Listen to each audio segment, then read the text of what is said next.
Hello and welcome to the premiere episode of Biz Buzz with Bruno. I'm Michael Bruno, I'm your host, and it's presented by the wonderful Mads Theater. So today we're really honored and pleased to have Capital City Theater with us and the lovely and talented Andy Abrams and Gail Becker. Welcome to our premiere show. Thank you. What a thrill to be your first so much one. For having yeah, us thanks first. for choosing us. Absolutely. So first of all, Andy, tell us a little bit about the theater company and how it got started and what's the mission of Capital. It's all my fault. It really is Gail's fault. It was her idea. Believe it or not, it was me and not a couple mine. Other people, yeah. But you're right. Go ahead. Sorry. Well, I mean, I think that we saw a need for a professional regional equity musical theater company in Madison that could mostly reside at Overture Center.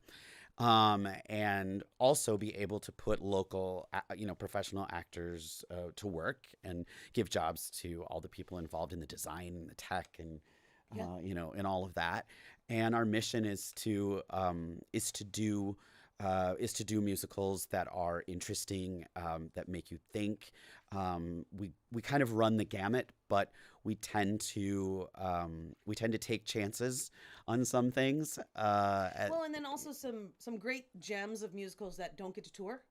Right, like we did Gypsy. We haven't seen Gypsy in a while. Violet. Some great things stuff. like that. Punch Yeah.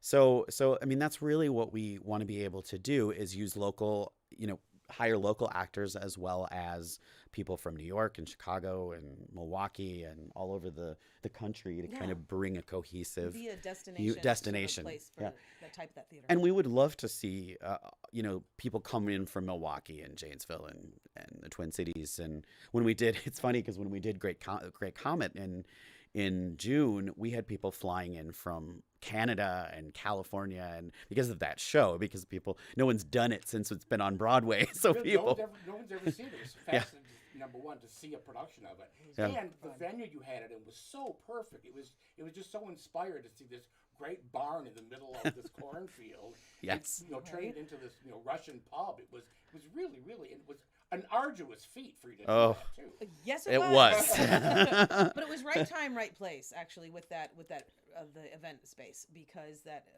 Four Winds Farm had just sort of become a location that they were going to be able to do these events, and we kind of got in there first before they got so booked with weddings and other events and specialties. So we were able to have that for almost 3 weeks, which is there's no way that would happen now. They're so busy. I mean, and that's great. I'm but we did have to bring in every single thing, including lights and set and tables and chairs. I mean, it was mirrors. We brought in mirrors. We likened it to a wedding, like a wedding. Yeah. I mean, that's what it felt like we were doing. It was crazy. But yes, that is super rewarding. So that's what we're doing, and we try to balance our season between shows that are a little more off the beaten track or are intriguing artistically with shows that perhaps would be a little bit more mainstream, like Hunchback and this year with Newsies. So we did Spelling Bee, and we did 25th annual Putnam County Spelling Bee as well. So it's a combination of all of those things. But we do rehearse during the day. We rehearse for only a couple of weeks before we open, and it means that we can do things fairly quickly. We don't have to stretch it out over too long of a time. And do you want to add anything to that? No, we've only been around about 7 years. This is our 7th season. And you have to take COVID out of the middle of that. Yeah, right. Take COVID out of that. A couple of years out of the middle of it. And it's been really rewarding. It's tough work, hard work, but I think we've made an impact a little bit on what we're able to provide and bring to Madison and show Madison and involve the community of Madison in. And so it's been well worth it for sure. And you mentioned that you've done shows that maybe we haven't seen or aren't done quite often, but now you're actually dipping your toes into uncharted waters. Yes. By doing a premiere of a musical that no one has ever seen. That's true. And so tell me a little bit about Shining in Misery. Well, it came about. You should tell them how it came about, because it was not something that was on our palette or our plate from the get-go. It was literally, again, right time, right place. Yeah, it was a show that I had an idea about a couple of years ago. Invited my colleagues Colleen and Mark in to write with me. And we had no. I mean, I always thought, well, maybe someday we'll do a reading, we'll do a showcase, we'll do a workshop of it maybe here. And then this festival came to be, this world premiere in Wisconsin, which many of the professional theaters around us or in Wisconsin are involved in, including Forward and a couple of others. And this seemed to be the perfect time because you have to do a new work. And we were in the midst of writing it, and we're like, let's hurry up and write it faster. We're doing this one. Well, we were also lucky that Andy was kind of, forgive me for saying, you're on a hot streak a little bit, because he just came off of his work in London being produced, But I'm a Cheerleader. So it was kind of like, okay, I got one going. I'm sort of on this roll. Let's keep this momentum with a new piece that that he's writing, and he's got some other collaborators as well. So we thought, let's just keep the ball rolling. Of course, we put Cheerleader up twice this year, right in the middle of when I wanted to be writing this new show. So I mean, it was a great reason to leave. You had to update it, right? Because you had actually done Cheerleader years ago. Right. And did you have to update it and kind of make it a little more contemporary for the We London updated premiere? some of it. We edited some of it. We rewrote some of it. Yeah. And then we even edited it more for the second iteration that's actually playing until the end of next week. So it first mounted in February of 23. I mean, of 22. Right. This last year. So just even this, and then again. Right now. It started September. in early October and is running until the end of next week. Yeah. And it's been getting incredible reviews. It's reviews getting from pretty good the reviews, London yeah. cast. It's really, really wonderful. I can't wait for it to come to Madison. Right. Yes. And then on Broadway. It might have to go to Broadway first, We'll see. if it ever goes to Broadway. But it's very exciting. It's keeping him very busy. So tell me a little bit more about obviously it's a Stephen King musical. Right. All about Stephen Yes. King's books and the movies. Yes. So give us a little bit of inspiration about Sure. how you go about coming up with which ones do you choose and how do you pick that and how does it come out of your fevered little brain?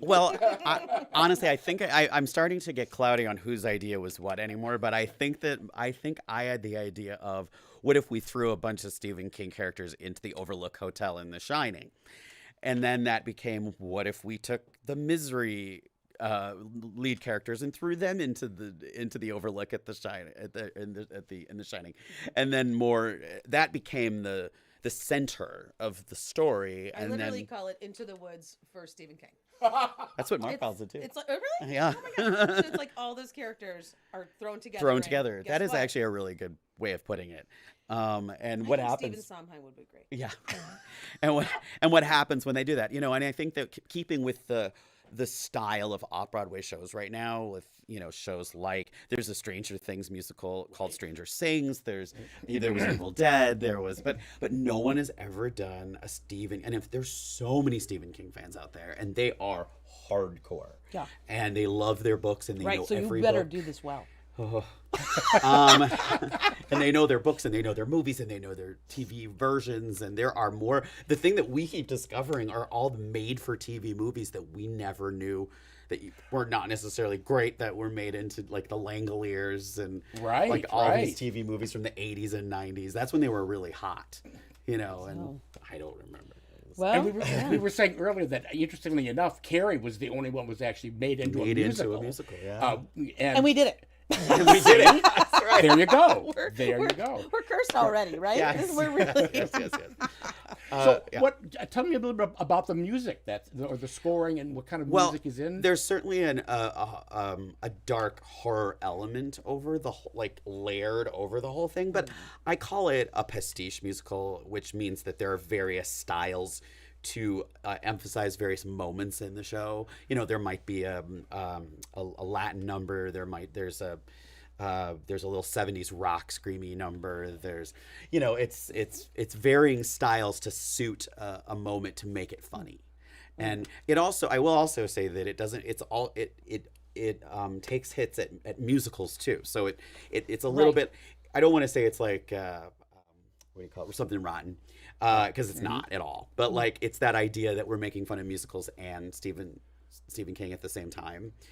So there'll be little hints of musical theater thrown in there for those people that are more musical theater people maybe than Stephen King people, and those people that are both. Right. So the music is Forbidden varied, Broadway but there's in a little Forbidden Broadway. But there is a little bit of there is a darker element to the music overall like sort of pervading the whole show. But inside of that is a lot of funny, silly. I mean, it's a parody. It's the complete silly. And you're still in the casting process, so Right. it hasn't been completely cast. It has not is been that complete right? because it's a cast of 8. We're still looking for the last couple. It is a very, very hard show to cast. It's so specific.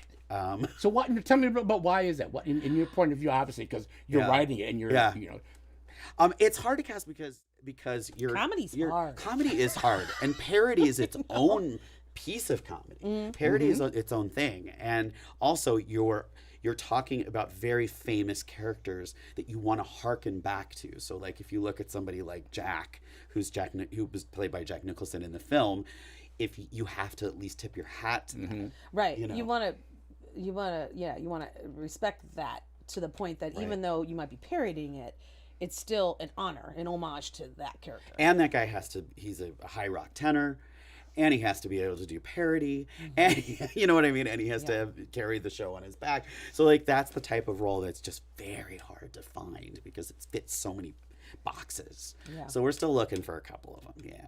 And has Annie been cast? Are we not We're talking about who, we're not allowed to talk about who's I don't been think we cast? can really talk about No, that we yet. shouldn't. Because that's the other one. It's misery, right? Yes. So the big theme is misery and Yes, you have Annie and you have Kathy Paul Bates and you Scott. have Wendy and you have Jack and They're all in and there. I'm not going to mention a couple of the others because some of them are surprises. Right, that's true. A couple of them appear as if from nowhere. They're sort of like, here I am. And is it a 2-act musical? It is, yes. But we're trying to keep. These types of shows you want to keep shorter, so we're trying to really make sure it doesn't go too long because the parodies you don't want them to go too long. Right. That's tough to do. One laugh too if long, you don't keep right? moving it along, people are going to say, "Well, come on." Yeah, I know. Hello. And that is, and when you're writing a script and you're writing songs that go with the script, it all has to be very Right. tightly puzzled together. So normally, when you're in the creative process of putting together a new piece, and then you actually get your casting and rehearsal process, are you the type of person that would allow more input? Think, oh, somebody says something, think, oh, that's a better line, or maybe that'll work a little better. Or you think this is it and this is solid, and there's no improvising. No, we absolutely are open. In fact, we want the actors to be able to play someone in that. And, obviously we have to sort of approve it, but all 3 of us have said, please take this into the room. And if something works, let's talk about it, because I always keep saying that when we're casting this, that it's kind of like, let's take a bunch of Upright Citizens Brigade actors and who can sing and throw them into a room. I mean, that's kind of what it's exaggerating a little bit, but that's kind of the vibe we're going for a little bit. Yeah. But the scenes do follow a certain dramatic, they need to go a certain place where the songs go. But in terms of jokes, yes, absolutely. Right. And in fact, the 3 of us who are writing it are like, what about this joke? What about this joke? It's like a writer's room on a sitcom. Sometimes. Sure. And like you say, it's really hard. It's really you find people who are really talented at doing improv or talented at doing comedy, and sometimes it doesn't really cross over into the musical theater world, right? Because those people are more concerned about their voice and their technique and what shows they want to do, and you don't think about the comedic part of it as much. The comedy kind of comes out of the written word, or comes out of the libretto, or comes out. But you're right; it's got to be a really certain small amount of people that can put those talents together to come up with a piece like this. Yeah, absolutely. And it's going to be at the Overture Center, right? correct? It's going to be in the Playhouse, February 23rd to March 5th. We have a big old poster up right across from the ticket booth. So if people have been going to some of the shows at Overture lately, they might have seen it. Yeah, it looks like that. There we are. That would be That is the starting in Misery. exact poster that is hanging across. There it is. That's from the poster. ticket office. Yeah. And all the tickets are being sold through the Overture Center Overture box office. Yep, Correct. yep. And of course, as I see this up there, we do have a special deal for our 15% off of our whole season if people buy tickets to Right, if you buy the 2. Newsies, if you buy them both together. And mention the fact that you saw it on On Showbiz Buzz. where are we? I'm like, What is Matt? No, Showbiz with Bruno. He was like, no, it's Showbiz Buzz. Is there Showbiz something wrong? Buzz. Am I right? It's Showbiz brand new. Buzz. Okay, I'm Yes, right. Yes, Well, Showbiz that's Buzz. embarrassing. Showbiz Buzz. It's brand new. It's brand new. spanking That's new. true. I caught you. And I even this morning I was like, I even said it to myself. I'm like, Showbiz Buzz. What a great It is a great alliterative word. I know. Showbiz Buzz. title. I keep on referring to other things that I've done previous to this because I'm saying for so long, for 10 years. Sure. I've said backstage with Bruno. I've said these Bruno's things. best. It comes out. It Yes. comes out of my mouth. It's like, no, I'm not doing that anymore, am I? Nope. Showbiz Buzz, everybody. Showbiz Buzz. And you're also going to be in the Playhouse, so it's a much more intimate It is. space Yes. where people are going to be invested in watch this rather than a big, huge proscenium stage. Yeah. Right, So of course that's going to affect your acting and the way the show is being presented, right? Yeah. How many absolutely. musicians are in this show? I don't even know. Oh yeah, we have 7 musicians. Okay. And my music director Evan Lang is orchestrating it, and yeah, I mean it's from scratch, which is weird but fun. right? It's fun. Oh, so So tell me a little bit more since we're talking about musicals, about this particular musical. And you mentioned But I'm a Cheerleader. It's so just not to go into a whole thing because we obviously unless we fly to London to go and go and see it. Tell me a little bit about how that came to be, and The show, like starting to write Yeah, the show or yeah. the production. So I was in a workshop in New York in the early 2000s called the BMI Musical Theater Writing Workshop, which it's been around for a really long time, and you audition to get in, and then you do it, and it's free. Like they don't charge you to be in it, which is amazing. And honestly, I credit them with like learning how to write a musical. I mean, in that first year, they're like, this is the structure, this is how you do it, this is how you think. And honestly, I don't think I have learned more in a year than I did that first year in that workshop. some huge names came out of it too. Aarons and Flaherty came out of there. Ed Kleban, who wrote Chorus Line. Did Tom Kitt write for that too? Bobby Lopez and, right, and right, Jeff right. Marks, who wrote Avenue Q, did it in there a few times. Right. Anyway, so my writing partner, Bill Augustin, came to me between our first 2 years, because the second year you start a new show, and he said, the movie But I'm a Cheerleader had been on a few years earlier, and we'd both seen it, and he goes, what do you think about turning this into a musical? And I said, okay. And so we started writing it then, and we did a reading in 2004. We did the New York Musical Theater Festival in 2005, and it has just gone through, and I won't go into it, but a crazy journey of almost getting done many times. He said Hollywood has its hooks in it. When it Sometimes, comes to that. yeah, the film company, we are working with a film company, so it does make things harder. We can't just do what we want. Like, they have to approve it. And I sometimes think, too, that the storyline of that show, because it dealt with, two lesbians at the center of a story, at that time period, people were still afraid to take that risk. It's crazy to think of it, but it was true. In 2006, people weren't really ready for that. And we've been, workshopping it. And finally, Paul Taylor Mills in London, we did it at a festival. They had MT Fest in 2019, and it was so well received. And he said, I want to do this full out. And then COVID happened, and so it kept getting kicked. It was supposed to happen in 2020. And it just kept getting kicked. And finally this year we were able to do it. Timing, though, is everything. Like, think about even those 2 years of COVID, like what was kind of moving through theatrical worlds. And then all of a sudden now you had the chance to, it was really right. It was really right. Yeah. So then we did it. We did it. Amazing to see the show with a set and with costumes and with.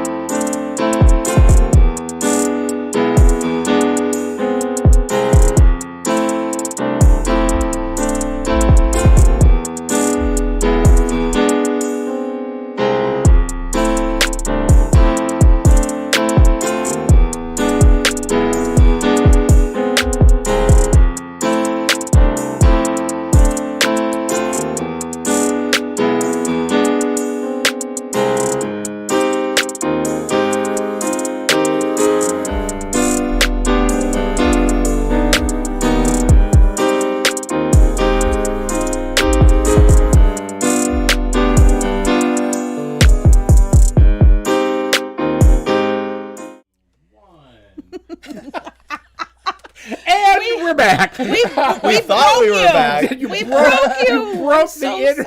sorry. Yeah, we broke you. And what are we gonna do? We're like Ticketmaster. We are like Ticketmaster. Yes, everyone's trying to buy Shining tickets. That's Right. it. They broke That's it. the We broke 'em. internet Oh and my your gosh. show. We're bringing Taylor Swift in next week. Did you hear that, Taylor? Come on over. Yeah, come on over.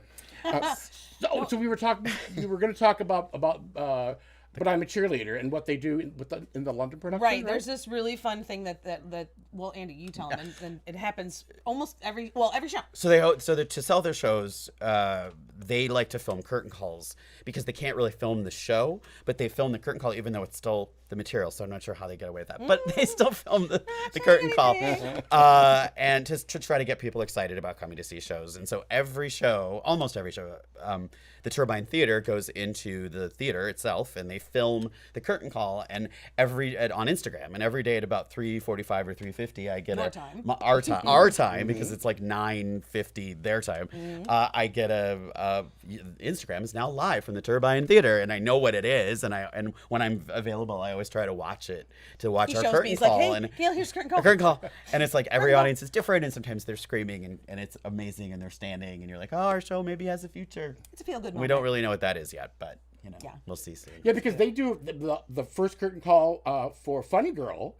When Leah Michelle went in, they Right. filmed the curtain call. Right. And there are a couple other shows in New York that started doing that, where they actually know. filmed opening night's They're curtain doing call. that, yeah. I don't know if I'm sure they don't do it every night. Right. But I think they do it for, when somebody steps into a role or where they have a big opening. But you know what's crazy is that I went to a couple. Is that shiny?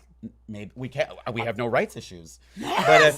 But we can actually. All right. But when I was going to shows in London, I noticed that not just opening night, but at any curtain call, you would see a bunch of people. Like I went to see Back to the Future, and like a zillion people held their phones up during the curtain call. Well, we went to see 6. Yeah, They told us people- to. they They're told like, us "Get to. your phones That's now." right. And Yeah. I'm well, like, that makes to do. sense what for are they talking- 6, too. I'm of course old school me. I'm like, to take a picture? What? Insta who? Yeah. I'm terrible.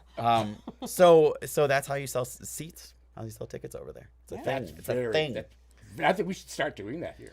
Yeah, I it's a great agree. idea. I think that's a great idea. And we also, I was mentioning earlier too, that they also do a lot more cosplay over there, where people come dressed as the characters in the shows. And I mean, we have had, I'm always shocked. I mean, we just People had come in. people come in full outfits. Cheerleader So that outfits. and then they get That's pictures so up on the funny. set, and it's kind of crazy. Oh my gosh, but that's neat. hilarious. Yeah. Do you know? I don't know if you even know this, but has anybody from the original movie come to Yes. see the show in London? How? Tell me about that. So one of the and actually the director of the movie came and saw it in London and loved it. But the one guy that has come to three different versions of this was Joel. I can't remember. I'm not going to say his last name right. You have to No, look then it up. don't say He it. starts with an M. But he was the Joel original. M. He was the original character of Joel, which has shifted into a different character in our version. But he has come to see it in a couple of different versions. When we did it in at the New York Musical Theater Festival in 2005, RuPaul came. Wow, With a big floppy hat and sunglasses. that's very cool. Yeah. So the people from the movie know about it, and if they can come, they will try to stop by and see it. Lovely. Yeah. So now let's move into the future a Yes. little bit, and let's talk about your second production this season, and let's talk about Newsies. Newsies. Ah, doozies. I saw the Newsies at the Paper Mill Playhouse before it came to Broadway, and I've always loved that score. The movies, but I always loved the dancing in the movie. Oh, the dancing is pretty amazing. Yeah. Yeah. But I went to see it at Paper Mill, and I absolutely loved it. I just thought it was brilliant. The way that they adapted it was brilliant. And then it came to Broadway, and I saw it again, and I still liked it. And it always stayed with me because I always loved this show. Yeah. And obviously now everyone else does too.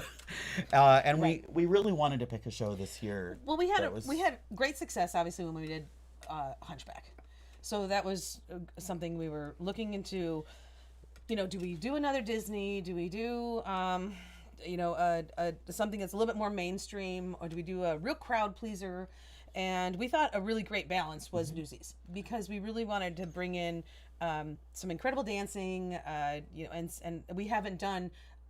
When we did On the Town, it was a different type of dancing. Right. But this is so we thought we haven't done a really big dance And that'll have been yet. 4 years since we had done a show like that Can't size. even. So this is the first time we've done a show of that size. Right. Since That's 2019. true. Yeah, so we were kind of due for a biggie like that. Yeah. And we're Hunchback and we're in the Capitol Yeah. Theater. So is Lucy's going to be in the Capitol Theater? is. That's a great Is. space for. I know. I Yeah. wish we could be in there longer than a week. We're only there one weekend. It's just the Overture Center is so booked with so many amazing events and opportunities, and so we were just lucky enough to be able to have that block of time that we could have. So and it's Yeah. going to be in June, so it's towards the end of June, and it will be a lot of. Kids will be out of school, and there'll be a lot of activity going on downtown. I think it'll draw a lot of folks out and have a great People night, love that great show. night downtown. Yeah. And speaking of kids in the show, are you doing something interesting for We some are. local Maybe. some local Well, talent? There's- Maybe. and we even up on the screen right now. We even have our Oh, big there it is. audition poster. We're searching for the next new Right. So we're actually going to have a little high school competition where we will we'll most likely at least the first round have them on Call it a search. a search. Search. Yes. Competition makes it look like we're going to make it into more than it is. Right. But they will have But- to compete to get these Yes, parts. they will have to Right. compete to get their parts. Yes. But we're gonna cast 2 high school newsies and have them all submit auditions and choose the our two- director. Yes. Well, I mean, we're not. I'm not just saying, but I mean, we'll be part of it. But Yeah. yes, our director is actually, his name is Parker S, and he has done newsies all over the country, and he's done some incredible. His resume is pretty impressive. Right. And we're gonna probably do a first round of at least a first round of video submissions, and they'll have to do very specific choreography and. And move on from there. And then we'll cast 2 of them to work alongside all the professionals that we're bringing in, and this director, and be in the Capitol, and it's gonna be pretty cool. And you're also encouraging non-traditional roles, Yes. like any gender can audition. That is for it, absolutely any true. ethnicity. Yes, Absolutely. 100%. Very I'm inclusive. I So love that. glad that you mentioned Yeah, that because I had asked our director about casting non-male newsies, and he goes, "Yeah, because actually during the real thing, they weren't all just men." So it's actually not just because there's always that idea that you cast women because you don't have enough men, but this is on purpose. Like we're actually purposely casting any gender who auditions that fits, any Right. ethnicity, any gender. Like we want it to be very inclusive, and it is exactly what it is. So we encourage anybody who's watching who might be in high school to submit. Yeah. And there's a lot of talented high school kids out there, as we well know, Oh, yes. seen and judged things. Oh my gosh! Yeah. And I should also mention too that like right now we're looking. This isn't a solid, but we're looking at January for our first our round, local sort of, our yeah. first round of like in-person auditions, even in Madison, for anybody Right. in Madison. So who keep wants your to eye come on the audition. website because Any all the audition, any information's gender, up any there ethnicity. and going to be up there. We'll be updating that for sure. Yeah. When it's time. Cool. So Yeah. yeah. So now, speaking of young talent and encouraging young talent, and tell me a little bit about the conservatory program. Sure, absolutely. Well, Andy and I met doing a program that we sort of invented for what it's 10 worth. years Yeah. ago. Called Find Your Light, and it's a musical theater intensive for performers. And we've been doing that for a long time. And then when Capital City Theater sort of came to fruition, we said we really want a conservatory and training ground to be a cornerstone of the company. And so we not only brought over sort of that component, but we said, we really need to expand this conservatory because it's not just performers out there that are really interested. And in fact, I'm encouraging more and more people who are not performers to really get involved, knowing how the struggles we have when we're trying to get designers and technicians and builders and set designers. It's really difficult. So we have 4 disciplines that we focus on. We focus on dance, performance, technique, and stagecraft. So we offer courses year round. We have master classes that hone in on even just like costume design or even motion capture or all sorts of really interesting parts of the theatrical world that we want students to get involved in and start growing and learning. So this is we've been doing Find Your Light for 10 years, and the conservatory in its sort of compact ness really started in 2018. And then, of course, went to sleep for 2.5 years. And then, and now, so we're in like about our third year of what the conservatory is offering for students. And not only are we Madison students, but we've got students that come from Milwaukee and Kettle Moraine and Illinois. We had some people from Chicago come up and take our program, and luckily enough, we were able to house them with other students, so they were able to come in from New York City. Yeah, that's right. We take did our have courses New York before. City. And the Find Your Light actually now, when it was just a one program, now it is grown into two. So we have an intermediate program, which is 2 weeks long, and we have a advanced program that is 3 weeks long.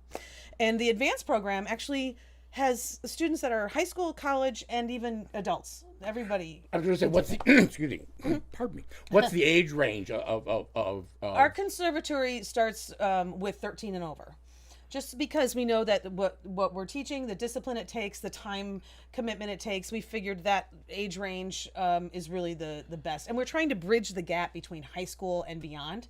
So all these kids that are entering high school that may or may not be getting these extracurricular sort of training ground can have it as they prepare for what is, if they want to go on to do this outside of school and in college, or maybe they just want to go to college and then have a minor in lighting design. I don't know. Yeah. So we're trying to foster all that. And I think it does tend to be majority high school students, but occasionally, not even occasionally, like a fair bit, but we get older people that are, like when I sometimes teach a musical theater history class, and sometimes people of any age want to be like, I want to learn about musical theater history. There's nothing about I that. teach that's a performing cabaret class, and that actually is for, Yes. well, there you go. Right? Look at the whole history. I should use this as my text. That's it, exactly. Can I borrow that? So we do offer a couple of classes that are actually designed for adults.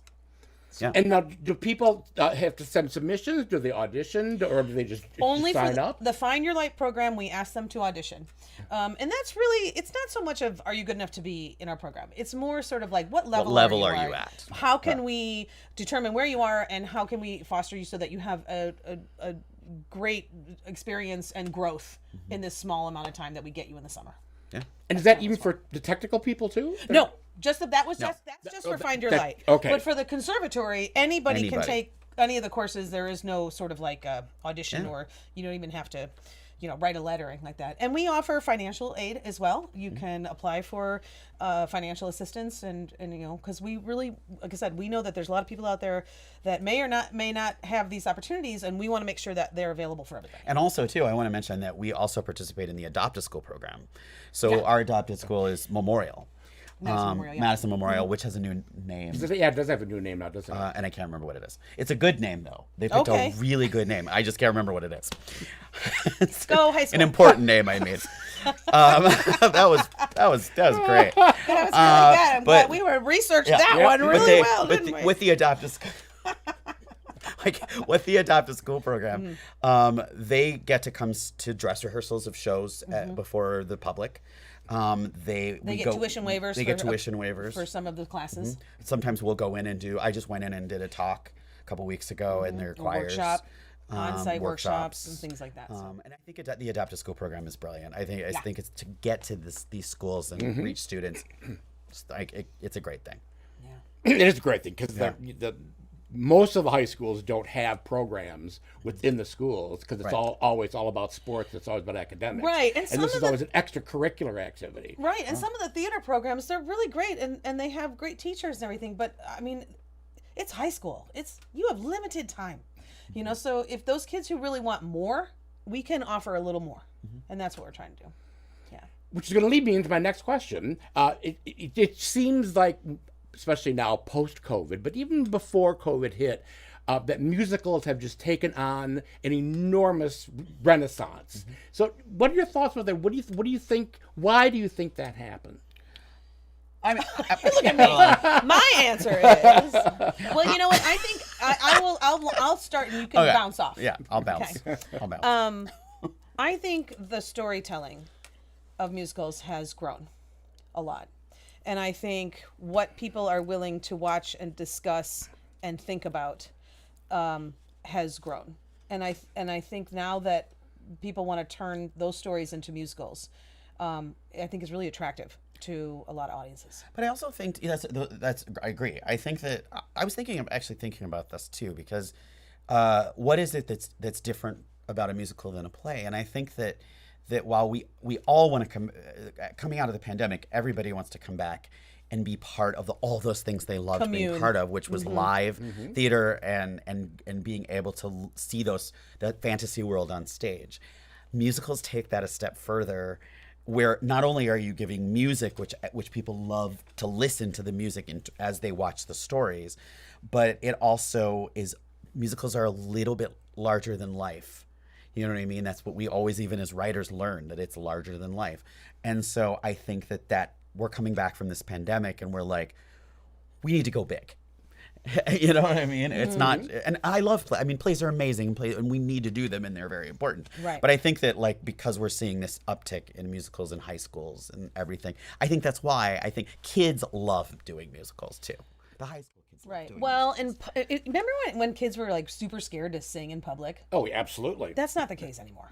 I mean, even with the explosion of all the singing programs that are on television Glee and all that, and The Voice and things like that. I mean, everybody is really out to sort of like use their singing voice when they can. I don't know about you, but I mean, people are like, oh, musicals, you know, you walk around and then they burst into song. Well, I kind of do that every day in my life. I do it every day. Whether I'm on stage or not, it happens. We do it to each other. Exactly. And So, I yeah. think too the fact that there has been, they say that musical theater, people auditioning for musical theater programs to go into this has quadrupled in the last like 8 years. Wow. And I mean, a lot of people say that Glee had a big I was just part going to of say, that. like High School Musical and Glee, I think, Yep. was really, that's when I really started seeing things blossom. Yeah. And when Yeah. people came out of the closet being, oh, I'm going to be a musical theater person. Yeah. Right. And it became a thing, and now there's more BFA musical theater programs in this country than there ever have been before.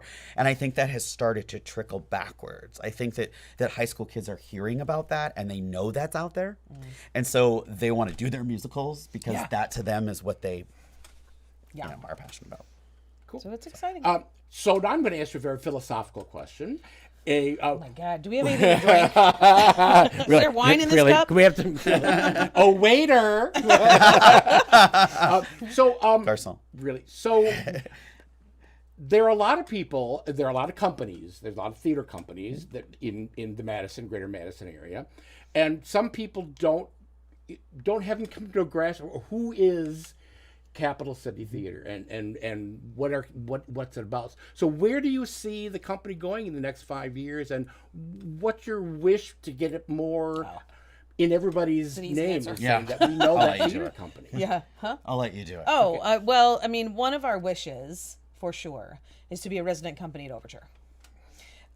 Overture Center is, a beacon of amazing arts and artistry and companies, and we would love to be included in that. We know that obviously the touring company comes through and brings amazing tours, but we're hoping that we can supplement that on moments that the tours aren't coming through and offer other shows that are not touring and have as much as of an impact. Might never tour. Might never tour, absolutely, for sure. And also, too, I think we want to be able to add, more offerings to our season. To be able to get up to a 5-show season. Oh, man. Would be great. And I think Remember that lottery for $2 billion? Yeah. We didn't get it. Yeah. But I think that we have grown every year. And I think that, knock on wood. And if we can keep doing that, I think we'll be able to add to the numbers of shows that we do every year. I'd love to be able to do. Oh, golly. Yeah. That Year-round many stuff shows. that would be, just sort of cycling itself every year and every season, like we see some of other theaters around the country that we admire doing. Oh, man, that'd be great. And kind of like we mentioned earlier, too, just being able to have people from Milwaukee, Janesville, Twin Cities, anywhere in northern Wisconsin, come down and see a show that they may not be able to see even where they are. La Crosse. I have friends from La Crosse that come down and see our shows. And actually being able to offer work, like you said, to a lot of industry professionals, not just actors but stagecraft and house managers and stage managers and things like that. Like, the more we can produce, the more artists we put to work. And too, as we grow, we want to be able to get our hands on actor housing, apartments. And when we can start doing that and knowing that we always have that it's going to relieve Yeah. a lot of stress. And Yeah, I mean, you there's know. still a lot of hurdles we do every show, and but like I said, it's kind of a labor of love. We really want to make sure that we're doing it right, and we do that. But there, hopefully, like you said, the wish list, these things will come to us in time, and it'll just make us grow, heightened even more. And I have to say, you said, it's only been around for 7 years. But really, 5 years of that, you've been...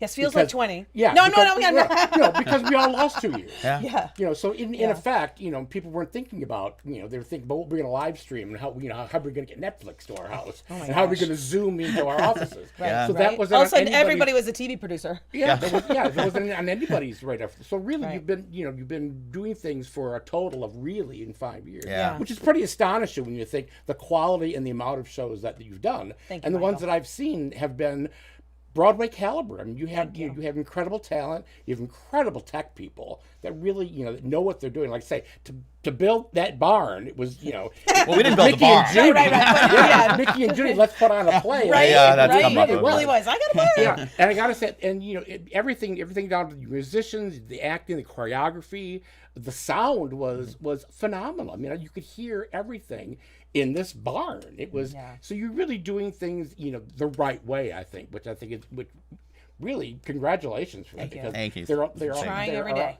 There are a lot of times that I see the bus and truck shows that have come into the overture, and it's like, oh my Lord, what were they thinking? This is like okay, but I'm always very impressed with the shows that I've seen. Thank you, Michael. Thanks. Thank you. That means Absolutely. a lot. Yeah. Is there anything that we haven't covered that you wanted to discuss about My new show. I'm kidding. I have no new show. No.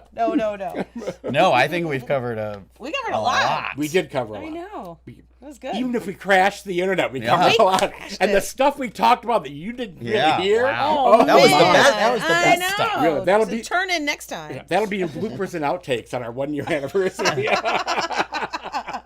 Yeah. Thank you so much for having us for your first And show. we We're have thrilled. a question for you. What was our question? Our question is, what is it like to start a brand new Yes, live a stream brand new podcast? sort of podcast thing. It is something that I never ever considered doing because I knew nothing about how to do it. I've listened to podcasts and I've always I've heard about podcasts, but I didn't in my wildest dreams think, well, gee, that's something that I'll do someday.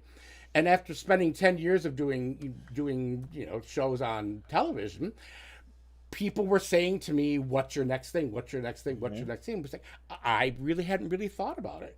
And then I get an email out of the clear blue from the wonderful Benjamin Barlow, who is the producer and the owner and the operator of Mads Theater. Yeah. And he said, I'm putting together this podcast, but I really don't want to host it. Would you be interested in that? And it was like, hello, universe.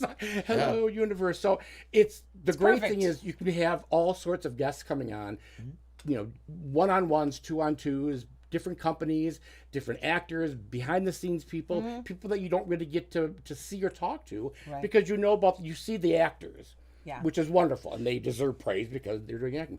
But to really get to know about the companies in Madison and know the people who are running the companies, I'm delighted with it, and I'm so honored that be able to do you it. are perfectly suited Yeah. for it because it's so comfortable. It's just such a great time to sit and just jabber with you. It's so much fun. And it couldn't be better because I'm in the basement of my house. Yeah. Right? Yeah. I know. The lovely, If it's cold outside, you That's don't right. need Jay to worry Michael about Bruno it. Production Yeah, you don't Studio have to go B. anywhere. Studio B. That's great. Thank you. Well, No, thank it's you great. so much for coming out, and make sure that you go immediately, run to go get tickets to see Capital, anything that Capital City Theater does, and make sure you use your wonderful 50% 15% discount discount. coupons. Yep. And I thank you again for being here, and I thank Benjamin Barlow for producing this whole thing, and my lovely and talented husband for putting together our lovely set. Where are we going to go today? Let's Really, spin. spin the globe. Spin the globe. And make sure you stay tuned next week, where we will have Four Seasons Theater coming in talking about All Is Calm. Right. Right. Yeah. Very popular show. A beautiful piece of work. Yeah, For sure. really, really beautiful. I'm glad they're bringing it back. Yeah. So thank you all for joining us, and we hope to see you every other week coming into the future. Great. Do it.